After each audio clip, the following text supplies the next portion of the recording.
Episode 271, I Was Made for Me, Turning Trauma into Strength with Becky Garner. Welcome to Latter-day Life Coaches, the podcast where each episode is a conversation between me, Heather Rackham, and one of my amazing coach colleagues. Each coach here is a member of the Church of Jesus Christ of Latter-day Saints and a highly trained, experienced life coach making a great impact in the lives of their clients. And together, we have one main goal, helping you live your best life no matter what. You ready for this conversation with a coach? Here we go. In this conversation, Heather sits down with Coach Becky Garner to explore a powerful, hope-filled reframe. You are not broken by what you've been through. You were made to heal, grow, and become. Becky shares the origin of her phrase, I was made for me, why it matters, and how viewing adversity through the lens of strength changes everything. Together they unpack trauma narratives, the protective purpose of stress responses, why rumination can be your brain doing its job, and a practical question you can use to reclaim your story and move forward with compassion and courage. Please enjoy. Hey, everybody. Welcome back to the podcast today. I am joined by Coach Becky Garner. Hi, Becky. Hi. So glad to be here. I am so glad to have you here with me. Becky's been on before. It's a treat to have you here again. Becky, can you give people a quick introduction? Yeah, you bet. First of all, just really glad to be here and really glad to have all of you spending some time with us. My name is Becky Garner, and I'm a Master Certified Life Coach. And I am just super, super passionate about life coaching because I have seen it do just incredible things for my own life and for the lives of my clients. I just wanted to share a little bit about how I got into life coaching. I've shared this on the podcast before, but just really quickly, I got into life coaching because it changed everything about my life in the best possible way. Prior to coaching, I'd really struggled with anxiety and depression and some other mental health struggles for about 30 years. And coaching was the tool that just helped me pull myself out of that area.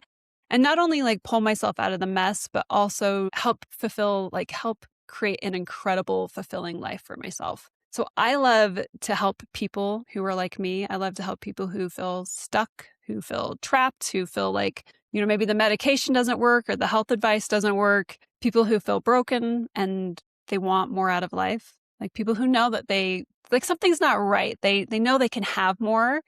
And I know they can have more, and I know they can have an incredible life. And I love helping people get there. The podcast that you and I did is so good. And I think your story, you're not even really touching the surface of what your story is. And I think it's really fascinating to listen to and so personal. And anyway, so I'd encourage you guys to go back and find that episode and listen to it. Also, I find for so many people, and maybe the same for you and kind of what you were saying is our life is pretty good. Like we feel like, I'm doing fine. I don't really need more. And then you're introduced to this and you're like, there is access to so much more. Like, I can be so much more. I can do so much more that it's really surprising. And you don't even recognize that there's possibility for something even greater. I think I love that so much. I think my whole goal, when I was struggling so much was I just want to be able to cope. Like just get me some coping skills, right? Yeah. I just want to feel better. I just want to feel normal. Like that was my whole goal. And I didn't realize once I stepped into coaching, there was a whole world beyond that. A whole world beyond that where the goal isn't coping and emotional regulation. It's like emotional empowerment. It is mental strength. It is mental fitness. And it's exciting and thrilling. And I do more with my life now than I ever dreamed possible. Like one of the things I'm doing, I'm terrified of scuba diving. I just barely did a podcast on this. And my whole life, I never thought I would scuba dive. I was like, that I'm claustrophobic. I have no interest. I'm actually really terrified of fish. It's kind of funny, but I have almost a phobia of fish. And I just barely went scuba diving for the first time. And now I'm going to go get scuba dive certified. And my husband and I are starting to plan trips of swimming in the ocean and going scuba diving. And I never would have dreamed that would have been possible for me. So you're right. There's just so much more beyond that. We don't have to just feel better or feel okay. Like we can feel just fulfilled and powerful and strong and exciting and thrilling. Like all of those great words. You know what? It might not be scuba diving for you, right? For people listening, be like, oh, yeah, I don't scuba diving. No, thank you.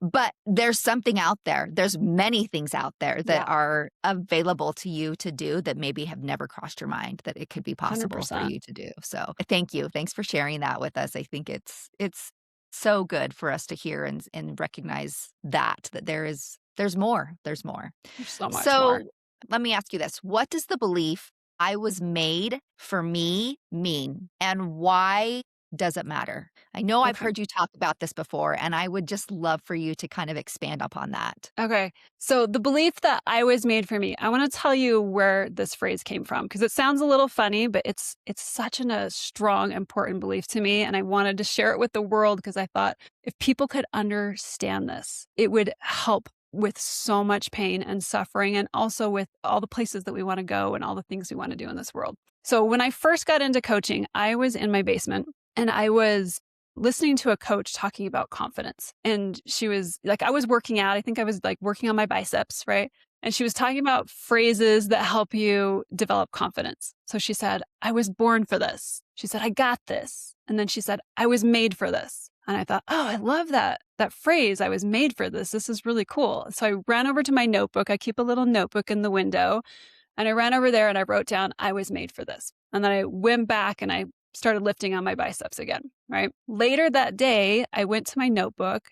I was like, there's a phrase in there I really want to capture. And when I read it, what I had written down was, I was made for me.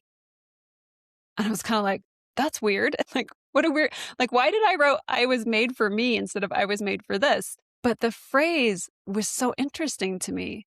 I was made for me. And I kept noodling on it and thinking about it and kind of processing this, I was made for me. And as I sat with it, it really just dawned on me that like every struggle I had been through, every pain I had been through, every trauma I had been through was made for me and I was made for it. So it really came down to two beliefs. Okay. One is that I realized that all of our struggles are designed to bring us to our highest self. What I like to think of as my eternal self, right? Like there's myself who lived before this earth. There's myself that is on this earth. And then there's going to be my eternal self that's going to do other amazing things in this world. And everything that I'm experiencing here and what I like to call Earth School is designed to bring me to that eternal self, right? To just help me and aid me in the life after, in the life here and the life after. So that's kind of the philosophy one I have within this belief. And then also it really dawned on me that like God gave us a brain and a body that were designed to handle all of our greatest struggles, like all of it. I really started thinking about it. Like he's a loving God and he knew that we were going to come down here and we were going to experience like adversity and trauma and traumatic experiences and hardship and challenges. And he gave us this body that is oriented towards healing and oriented towards growth to help us move through that.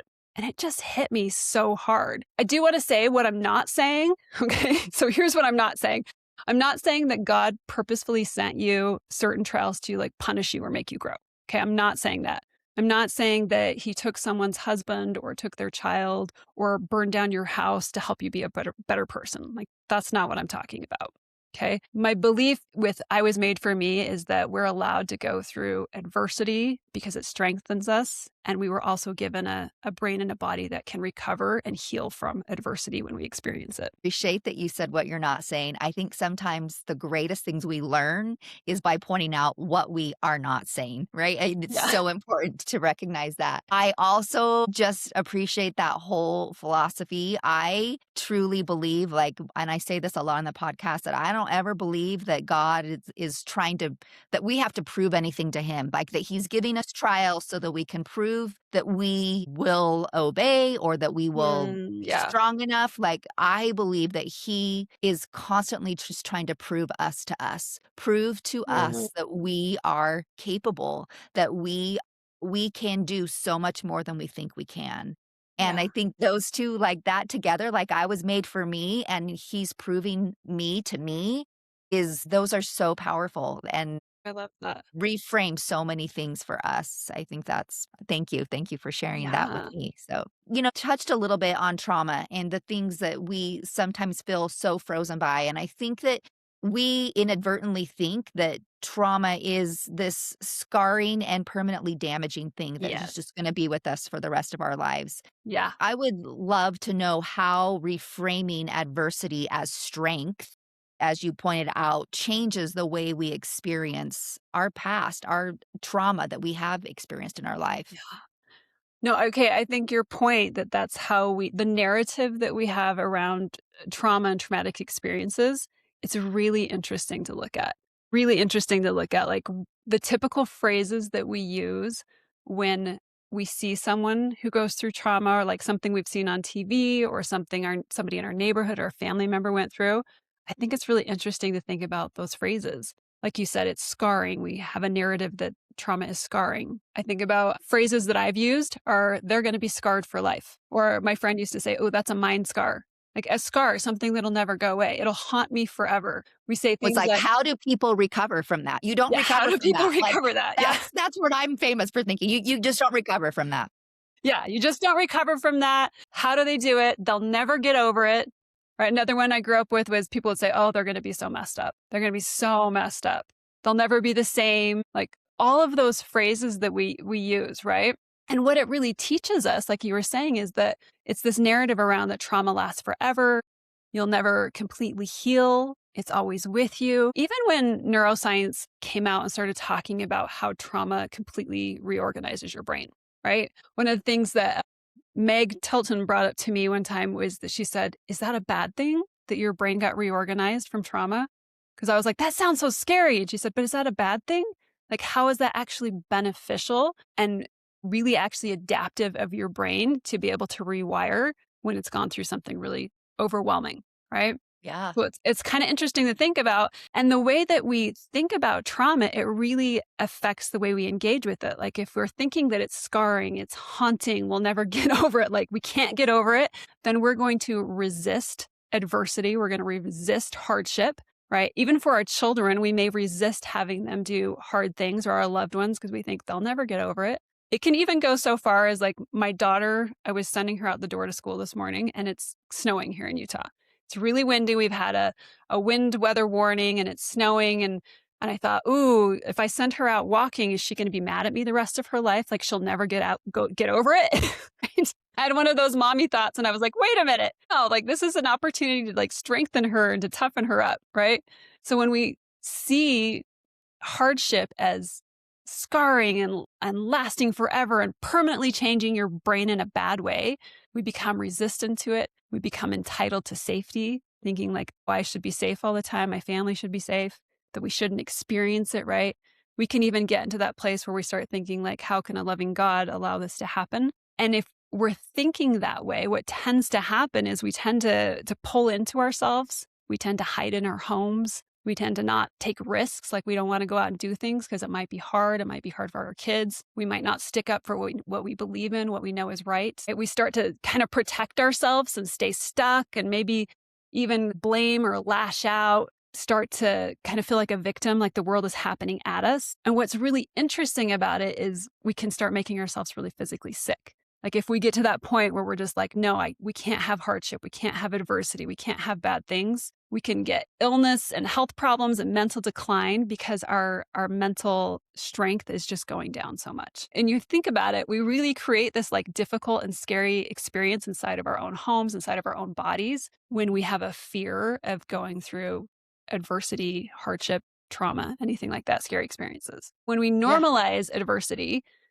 and we normalize hardship when we see the opportunity for strength in it, see our ability to handle it, to overcome it, to partner with God and get through it, right? It really takes us out of the victim area and it takes us out of where the world is happening at us and it puts us in a powerful position of strength, right? Like I can handle this. I will get through this. I will heal from this. Yeah, it is so interesting because when you think you can't handle something or you shouldn't have to handle something, your brain doesn't even offer you suggestions of how to deal with it. It just Yeah. like shuts down, right? And Yeah. but if you go into it with I can figure this out. This is just part of what my day is supposed to look like or what my life is supposed to look like. Your brain is available. It accesses like its highest Yeah. capacities, and it gives you it helps you. So it's kind of a self-fulfilling thing. If you think you can't, you can't. If you think you can, then you're better able to cope and to deal with it. I always think that resistance is energetically expensive. It's very energetically expensive, right? It's exhausting to my body, it's exhausting to my brain. And when I'm resisting hardship, when I'm resisting those things that are out there that have maybe already happened to me, I do lose access to my higher level of thinking, right? When we get in those high stress responses, we actually physically lose access to our higher brain and we get in this physical exhaustion. And so when we can start reframing it and seeing the strength in it, we can bring ourselves back and open our brains up to that thinking. And I do want to clarify that I'm not saying that trauma is wanted or that it's okay or that it's easy to get through. Like, I'm not saying any of that. I've experienced a lot of different experiences in my life in that bucket, and I wouldn't wish it on anybody. But the reality is it happens. Adversity happens, hardship happens, trauma happens. And I always think we can be destroyed by it, we could be taken out by it, or we can find our greatest strength in it. Yeah, it's like your message is a message of hope, right? Rather than like, well, that's it, this is all you've got. But it's more of like there is so much hope out there, even amid struggles and trials that are going to happen just because we're here on earth having a human experience. I will not have anybody to credit or source for this, but I know that I've read frequently about vibrations of emotions. And just to your point, when like those emotions that we don't necessarily love, like things that we repress and agitation and anxiety and stress Yeah. are low vibration emotions. And our brain we don't function from our highest levels of ability and capacity when we are experiencing those low levels of vibration emotions. But like love and hope and those emotions are like the highest like frequency emotions that we experience, and we operate from a much higher place when we are experiencing those emotions. Yeah. And so yes, to your point, like if we're thinking from a place of I'm okay, I can do this, nothing's gone wrong, we'll have access to more love, more hope, more those higher vibration emotions that we operate More better healing. from. Yeah. Yeah. Yeah. And it's not wrong to be in those like low vibration emotions, right? Like they Part and happen. light. Like I spent a lot of time in shame. I spent a lot of time in anxiety and sadness, and while they weren't beneficial to me, like they were things that I needed to go through. And this is part of my belief of I was made for me. Is sometimes we go through those emotions, those experiences, and they end up benefiting us. Like even though I spent a lot of time in anxiety and depression and shame and self-loathing and self-hate for 30 years of my life, that experience benefits me so much now. So I had an eating disorder from the time I was 11 till I was 26, right? And during that time, I went through severe depression when I was about 19, 20, like such bad depression. I couldn't get out of bed. Like I couldn't get out of bed. I couldn't shower. I remember trying to scratch my nose at one point and my arm was like 4 inches from my nose and I couldn't pick my finger up to scratch my nose because it just sobbed. Like I just sobbed. It was so hard to even just move my arm. My hair looked constantly greasy and wet because I never showered. I went through suicide attempts. I went through a lot of self-harm growing up, not only with, starving my body with the eating disorder, but physically harming my body. And I was told I would never recover. Like I had multiple doctors say, this is really bad. It's really severe. She's not going to recover. My parents were at a loss. And I had enough of that little bit of a rebellious attitude inside of me that I was kind of like, watch me. Like, I'm going to figure this out. And by the time I was 26, I recovered from it. Fully recovered from the depression, anxiety, the self-harm, the eating disorder, like pulled myself out of it with my bootstraps, mostly by reading self-help books. Like I did have an awesome therapist and I went to an inpatient treatment for eating disorders for about 3 months, but a lot of it was just diving into self-help books and applying what I learned. And then I had about a year where things were awesome. And then after that, I injured my back And, I talk about this on the other podcast. So I injured my back and I had a back surgery that caused chronic pain in my body and ended up getting addicted to prescription pain pills for the next 15 years. So I did 15 years of hell, essentially, mental struggles, and followed it up with 15 years of addiction, all while I was a mom and I was trying to fulfill my church callings. So I could look back at those experiences and I could feel resentful and I could feel angry and I could blame a lot of people and I could lash out and I could feel a lot of shame and I could feel a lot of self-loathing, right? I could tell myself things like, you're broken, you're crazy, something's wrong with you. And trust me, I've had all of those thoughts. I've worked on all of them in coaching and I worked on all of those emotions. I have felt all of that. But when I was in my basement and I came across that phrase, I was made for me, it hit me so hard. It hit me so hard that everything that I had been through all 30 years was exactly what I needed to help me become the person I wanted to be. Because who I wanted to be was strong, resilient, emotionally powerful, wise, compassionate. And everything I went through helped me build that person. It helped me to become that person. And I have found so many gifts from all of those struggles that I went through. It's like that person was always there, right? Like it was just buried. And you had spent 30 years getting to, just uncover and shed the things that had been hidden because it's there. It's there. I feel like we're born with all of our greatness and we just go about trying to discover that. It was really, oh, go ahead. No, it's fine. Go for it. I was just saying, it was really the curriculum that I needed, right? Like not everybody needs that curriculum. We all have a different curriculum that we get to go through in this earth school that we're on, right? And that curriculum is designed to help us move into, like I said, our highest self, our eternal self, the best version of ourselves. I truly believe it is. That was just the curriculum that I needed to get there. And I do believe that it's like a calling for me to struggle and to overcome and to teach others how to do the same. Like it feels like a spiritual calling for me to be able to do that. And that was the curriculum I needed to go through in order to start fulfilling that calling. Does that make sense? Right. Yeah, it does. Like that experience that you shared sounds like an example of how our greatest struggles become our greatest gifts, would you say? I mean, yeah.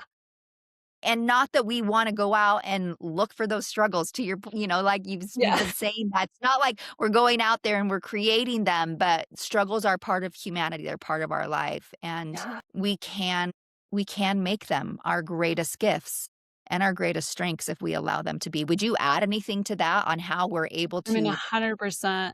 I really learned that belief that our greatest struggles become our greatest gifts. I learned it from Ed Milet. Do you ever watch him? I have not. Oh my gosh, I love Ed Milet. He has the Ed Milet podcast or the Ed Milet show. I can't remember what it is, but it's a podcast. I love him so much. And he is one of the world's, I think he was given the title as one of the world's greatest coaches. Okay. And he talks about this a lot. And he talks about when he was a kid that his dad was an alcoholic. And when his dad would come home from work after school, he would listen for the key to go in the lock. Because he knew if the key would just slide straight in, that dad was sober and that everybody was going to be okay. There wouldn't be any yelling in the Ed Milet house that night. And then he talks about he would listen if the key started kind of looking around and scratching in the lock. He knew at that point that dad had been drinking, that he needed to get mom and his sister somewhere safe, and that he needed to help direct dad to the couch or the chair so that he could kind of keep dad calm, right? And so he really learned to read people, to read body language, and to read moods. And he credits being the greatest coach in the world, like that title that he's been given. He credits that to this experience of growing up and having to really training himself to read his dad, read his mom, read his sister so that he could help give everyone safe. So he says, my greatest struggle really became my greatest gift. I'm such a good coach because I know how to read people really, really well. Even someone like Elizabeth Smart, right? Elizabeth Smart, nobody would have blamed her if she had, gone home and never come out of her house again. But she is doing incredible, incredible work in the world. I listened to a podcast with her a couple months ago, and she talked about how she wants to develop a program. I saw her starting to do this that teaches women who have gone through sexual abuse how to have a good sex life after abuse. What an incredible gift to the world. that you can show people that you can actually have a good sex life after you've been through abuse. And if you look around the world, like you'll find doctors and psychologists and physical therapists who have all like gone through something as a childhood, like maybe they got injured in high school and then they had to go to physical therapy and now they're a physical therapist. Like their greatest struggle became their greatest gift. Yeah, that is so true. I mean, even what you've shared, right? Like you would not be a coach today. You wouldn't be doing something you love so much and that you're so good at had you not had the life experiences that you've had. Yeah. Yeah. I mean, I think one of my greatest gifts from that is that I have 100% belief in people's ability to overcome and recover and exceed that. Like we were talking about, go into like, I can blow my own mind with what I can do with my life.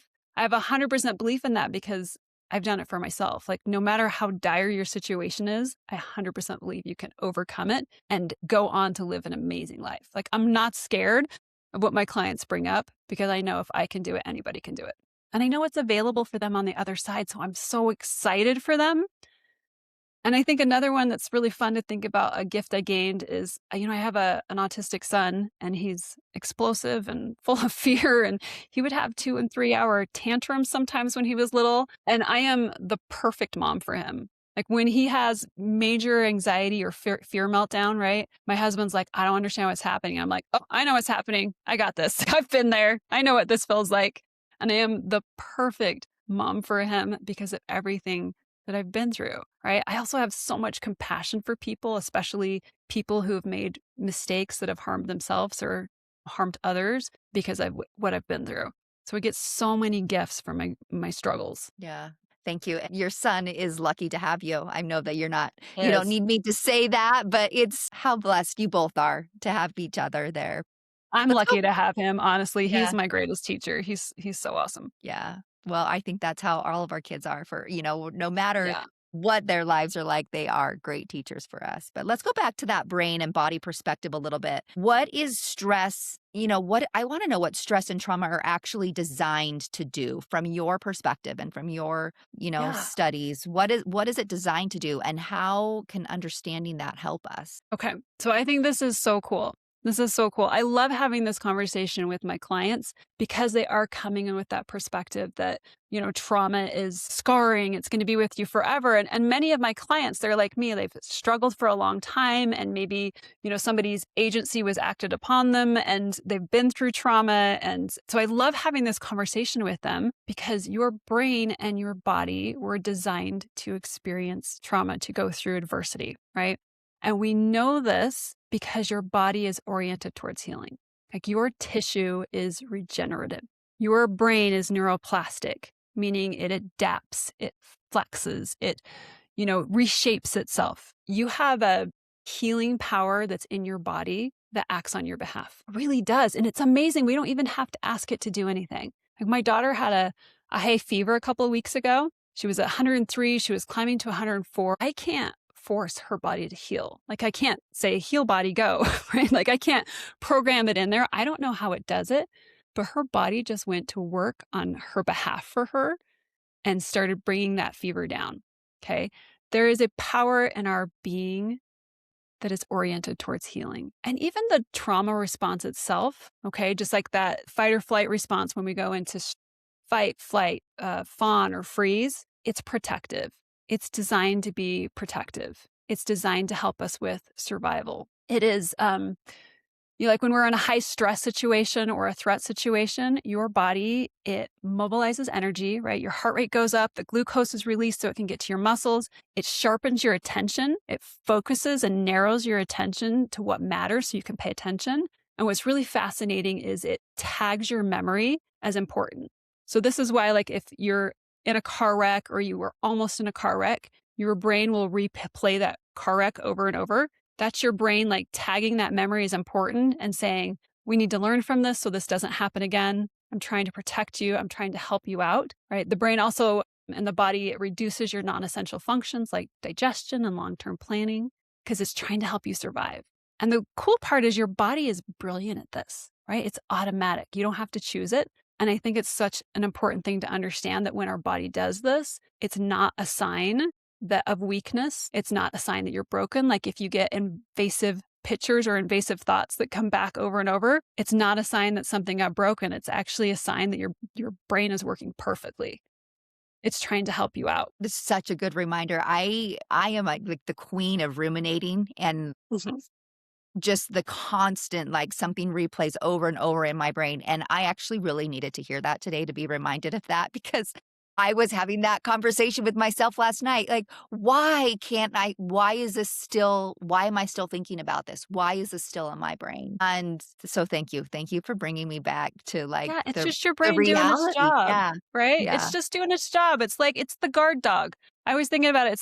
It's like I have 2 German shepherds, and they think that, if I take a chair and I turn the chair over, they're like, the chair is dangerous, and they're going to let me know about the chair. The chair has just become very dangerous, and it's just letting me know over and over and over. And I think of my brain like that, like it's a little guard dog. And instead of getting mad at it and saying like, why brain, why are you doing this? Why do you keep bringing this up? We're just like, oh my gosh, thank you. Thank you, guard dog. You think that upside down chair is really dangerous, and it's not. And I love you. And I'm going to give you a little hug. I'm going to pay attention to you. I'm going to help you feel nice and calm. And if you want to keep letting me know that chair is dangerous, it's okay. I love you. I'm not going to let it bother me. I'll just give you a hug. That's the way I kind of like to think about it. Yeah, thank you. And I say this because I think so this is what happens is like you say that to me and I'm like, I know all those things. Like these are things that I talk to my clients about. Right. And yet I need somebody to remind me of that too occasionally Yeah. not even 100%. occasionally, a lot. And so if you're not careful, like you can use that to be like, well, okay, here we go. What's wrong with me? Why can't I remember to do, So we just get to learn to offer ourselves grace in so many So much ways. compassion and grace. And Yeah. yes, but also how powerful it is to work through things with somebody, Mhm. because like even, like people who we've done so much training in this area, we still need people to help us Yeah. and remind us those things as well. I think Well, other people, 100%. we need each other in so many ways. Yeah. Well, it's so easy to get lost in your own brain, right? Yeah. It's so easy. And then when you have these patterns that you've repeated and these things that you're kind of used to, it's just so nice to have somebody else help you clean it up and also help you to remember to be compassionate and kind and give yourself grace, because we are human and it's going to happen. I know these things very well, and they happen to me all the time. Yeah, I would for also sure. say I'm the queen of rumination. We can both be queens. So fun. I don't want to be the queen of that anymore. It's all right. We're just to embrace it and be like, there it is. I get to be the Yep. queen. It is. It is. I need a crown, apparently. So, Yes. okay. So I know there's people listening who still feel broken by their past, who still feel like it I just am never going to be whole, or that shouldn't have happened to me, or just struggling to 100%. move past that. What question or reflection would you offer them to help them kind of reframe that struggle and maybe be able to see beyond it? No, that's such a good question. And what it brings to mind is I'm thinking about Dan Sullivan. And he wrote a phrase in the book, The Gap and the Gain, which I highly recommend that book. That's It's a good such a one. good book. Very Such a good. good one. It's like my coaching Bible. But he talks about how whenever he's gone through something in the past that has been a hardship, he said that he will continue to struggle with it until he makes meaning out of it. That rumination you were talking about, like it will keep coming back and keep coming back and keep bothering him until he makes meaning out of it.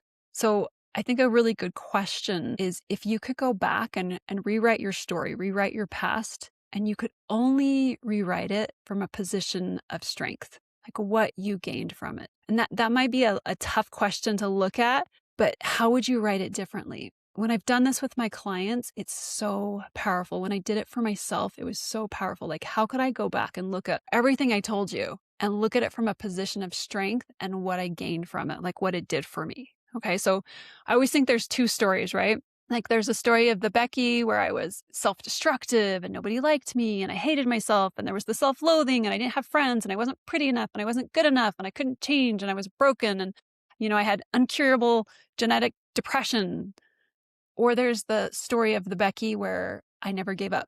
Like I kept trying. I defied my doctors who told me I'd never get better. Like the Becky who went to work to figure out how to help myself. The Becky that overcame the eating disorder and the addiction, the self-hate, the Becky that learned to love her body and went after her dreams. despite how big they were. Like the Becky that no matter how bad it got, like even when I couldn't shower, even when there were suicide attempts, like there was still just like this small spark inside of me saying like, I think I can have more. I think there's something in me, right? They're two very different stories. Yeah. There's the story where everything bad happens to us and we're the victim, right? Or there's the story where we're the hero and everything we went through strengthened us and we got something out of it no matter how bad it was. And what I love to remember is both stories are equally true and they're equally not true because they're just the meaning that I'm making out of my experience, right?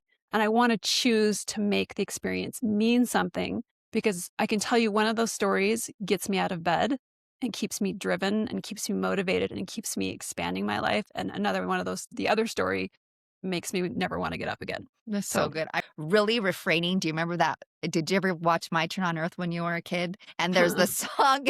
Well, that's happy for you. There's this no. I do look it up fine. now. No, it's just an old like Mormon classic, I think, from, and maybe I'm dating myself, but there's a song in there that's, I'm the one that writes my own story. I get to decide the person, that Nice. I am You going gotta to be. sing it for us now. Oh, there's no singing it. I guarantee that many people listening already like don't even need me to sing it. They know it. I But love it. I thank you for sharing that because it is so true. And I'm sure you've had clients and my clients the same, like, why, if I just choose to believe anything I want to, like, I'm just kind of being delusional. I'm just getting to like make up a story. And I'm like, well, you're doing that on both sides to exactly what you said. Like both are Yep. equal parts a story. And so Yeah. why not believe the one? Why not write the one that is going to create and help you be Person you want to be, like help yeah, you. Yeah. yep. Yeah. So I it's love there. it. It's all there. It's all within us. Just and I actually want to say, actually, I think the story of your greatness, the story of your divine person is the more accurate story. So yes, we Yeah. might say they're both a story, but I think that one's the more true story. I So love like that so much. Yeah. why not go with the one that's more true? Yeah. Anyway, Yes. I Becky, love that so thank much. you so much. Yeah. I Thanks feel for having so me. inspired and strengthened by this conversation today. Before we leave, I need you to share with people how they can connect with you. Well, you bet. So I have a podcast that I started a little while ago. It's Break Free with Becky. Break Free with Becky. It's on Apple or Overcast. You can find me there. And then you can also connect with me through Facebook or Instagram. It's Break Free with Becky. I kept it the same for all of them, so it's easy to find me. I also have a little freebie if you're feeling stuck, if you're wanting to get unstuck, like if you're wanting to learn how to be more compassionate and judge yourself less, if you want to get out of this, go to beckygarnercoaching.com/stuck. And I have a short video series for you there that you can watch, and it's going to get you on the path of starting to have more compassion, more grace, more kindness for yourself. Because I find that one of the biggest reasons why we stay stuck is self-judgment. When we're just judging ourselves and we're getting after ourselves all the time, especially for our past, for any trauma we might have gone through, we just stay stuck. So that'll really help you out. Ooh, that's perfect. Thank you. Just like anything, think about the people that you judge greatly in your life. You're never really going to have a great relationship with them if you're constantly judging them. And I think we do the same to ourselves. You're not going to have that relationship, that self-support that you need to do all the things if you're constantly judging. So that's a great resource. Thank you for sharing that. Thank you to our listeners for being with us today, and especially to Becky for imparting all of her experience and knowledge and wisdom. I appreciate it so much. Thanks so much for having me. Have a good one, everybody. Hey, we just wanted to thank you for spending part of your day here with us at Latter-day Life Coaches and being part of this conversation. Share this with your friends so that you can have a conversation with them on this topic as well. And as always, subscribe so you don't miss a single episode. Have a good one, my friends.